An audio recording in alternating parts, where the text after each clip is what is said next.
आपल्याकडच्या महाराष्ट्रातल्या परीक्षा हा एक जरा हास्यास्पद विषय व्हायला लागलाय.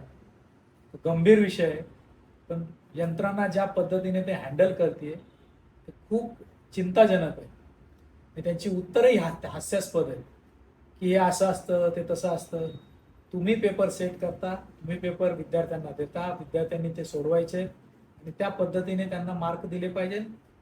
हायर रँकिंगच्या मुलांना तुम्ही सिलेक्ट केलं पाहिजे. हा साधा नियम आहे. MPSC पूर्वी व्यवस्थित परीक्षा घ्यायची.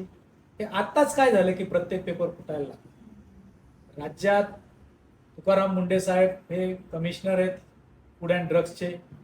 ते काम करतायत, चांगलं काम करतायत, सगळी जनता त्यांच्यावर खुश आहे. पण त्यांना जे ड्रग्स इन्स्पेक्टर पाहिजेत, ड्रग इन्स्पेक्टरने सगळ्या मेडिकल शॉप, मेडिकलच्या सगळ्या व्यवस्था याच्यात काम करणं अपेक्षित आहे, ज्याच्यात लोकांचं हेल्थ सगळ्यात महत्त्वाचं त्याच्यात आपण कॅटर करतो. परीक्षा घेतली गेली, ते पेपरही ते फोडून टाकले.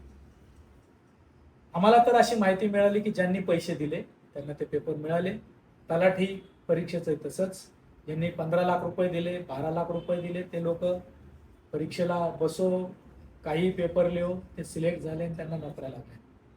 रोहित दादांचा तोच आग्रह आहे, आमचा तोच आग्रह आहे की अशा पद्धतीचे ड्रग इन्स्पेक्टर, तलाठी असे जे पेपर फुटतायत त्याच्यावर चाप बसेल अशी काय यंत्रणा तुम्ही उभी करणार?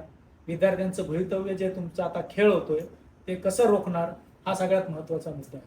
त्यामुळे आम्ही पुढच्या काळात ह्या विषयावर अतिशय प्रखर आंदोलन करणार आहे आणि तो विषय आम्ही धसास लावल्याशिवाय स्वस्थ बसणार.